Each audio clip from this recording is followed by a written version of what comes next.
They found a rock that looked like it was touched by life. A pattern etched into stone, strange filaments, dark spots, chemical fingerprints that whisper something impossible. NASA calls it Sapphire Canyon, a small core drilled by the Perseverance rover in Jezero Crater. At first glance, it's just another piece of red Martian mudstone. But inside it lies the clearest lead yet, the closest humanity has ever come to evidence that Mars once hosted life. Yet NASA isn't celebrating. They're cautious, even quiet, because they can't prove it. Not here, not yet. And the truth might depend on whether a new mission even survives the politics back on Earth. Jezero Crater was once a lake. Billions of years ago, long before Earth had continents as we know them. Perseverance landed here in 2021 to search its ancient sediments for traces of biology. This year, in 2025, it drilled into a rock outcrop named Chayava Falls and pulled a core that changed everything. Scientists nicknamed it Sapphire Canyon for the bluish streaks shining across its surface. Under the rover's instruments, Sherlock, Pixel, Supercam, Mastcam Z, something unexpected appeared. Tiny leopard spot textures, filaments branching like microbial mats, chemical signals clustering in places they shouldn't, oxygen-bearing minerals locked with organics. NASA's report was cautious. Potential biosignatures identified. Not proof, but the strongest hint yet that Mars once hosted microbial activity.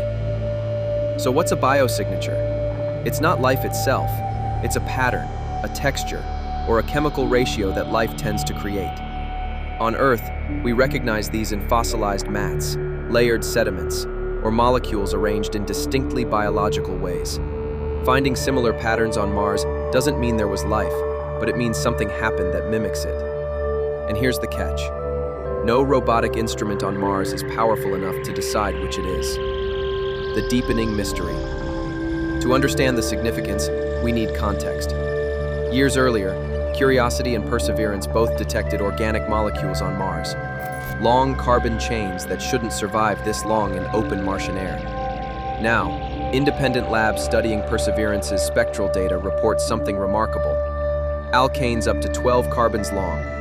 That's the kind of complex molecule we associate with decayed microbes, oils, and life-derived chemistry on Earth. These compounds can form without life through volcanic or photochemical processes, but they're fragile. They don't usually survive billions of years unless they're trapped, protected, and buried quickly.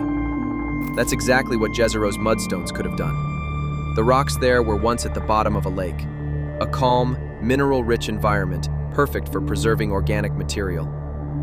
Minerals like clays and sulfates can wrap around organics, locking them away like time capsules. In peer-reviewed papers published this year in Nature and PNAS, researchers describe redox mineral-organic associations, where the chemistry of the rock mirrors what we see in microbial environments on Earth. That's why the excitement is so intense. These aren't random signals. They're structured, contextual, and geological. Why NASA can't call it life? So why not celebrate? Why not say, we found life?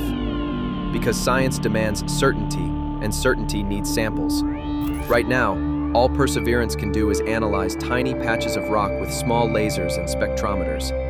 It can't perform isotopic fraction tests, high-resolution microscopy, or contamination-controlled assays. To truly confirm life, the cores must come home to Earth's best labs.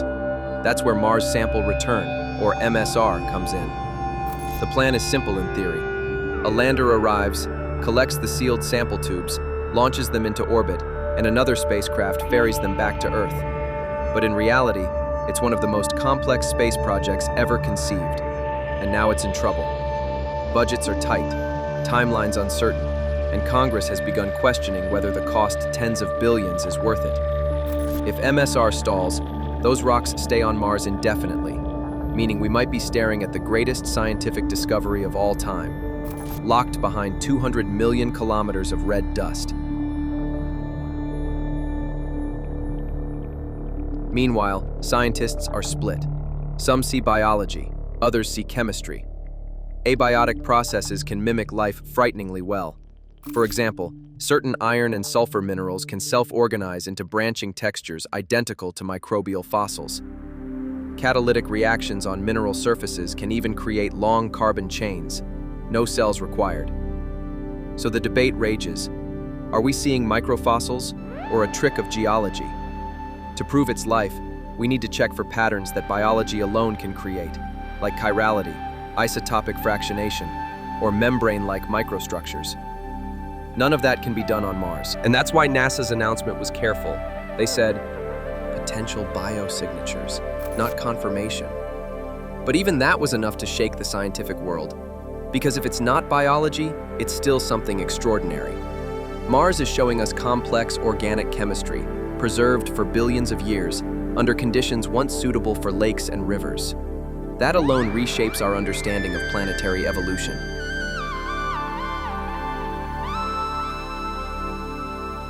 One of the biggest surprises came from Earth-based simulation labs.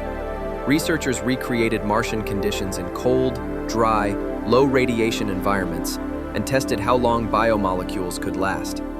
The result? Under the right protection, they can survive tens of millions of years.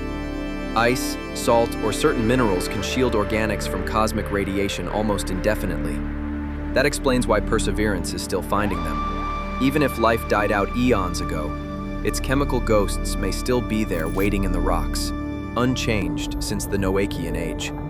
It's a haunting thought. Mars as a mausoleum of ancient life, its remains hidden in stone.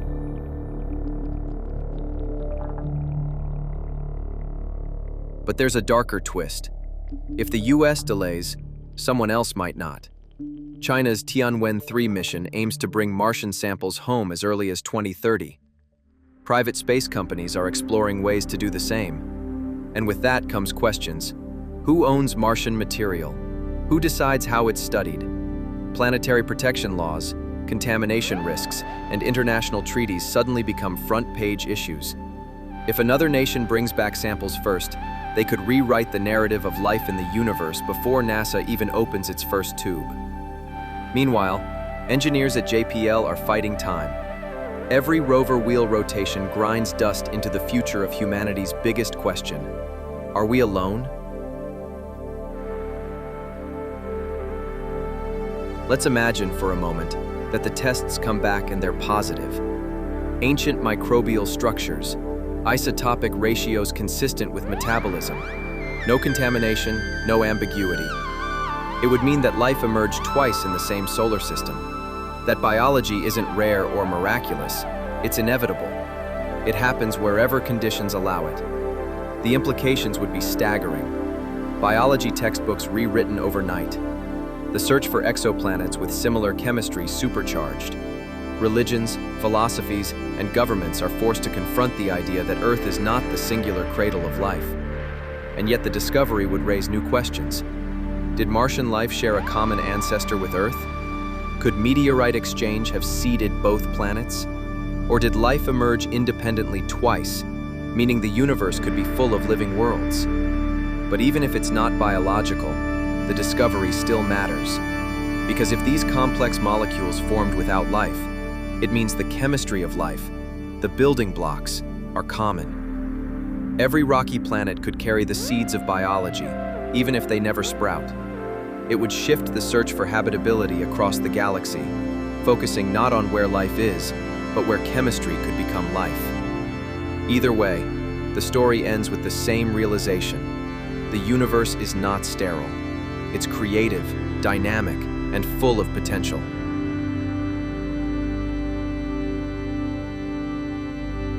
Back on Earth, the emotional impact is already spreading.